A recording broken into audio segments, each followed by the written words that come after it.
வாழைக்காய் வச்சு காரமாக பொடி மாஸ் எப்படி செய்கிறதுன்னு பார்க்கலாமா?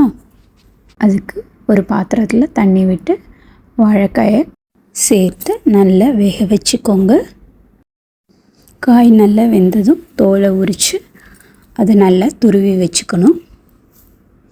கடாயில் எண்ணெய் விட்டு கடுகு, கடலைப்பருப்பு, உளுத்தம்பருப்பு, ஜீரகம் சேர்த்து வறுத்துக்கணும். அதோட காஞ்ச மிளகா, இஞ்சி, வெங்காயம், கருவேப்பிலை சேர்த்து நல்லா வதக்கிக்கணும்.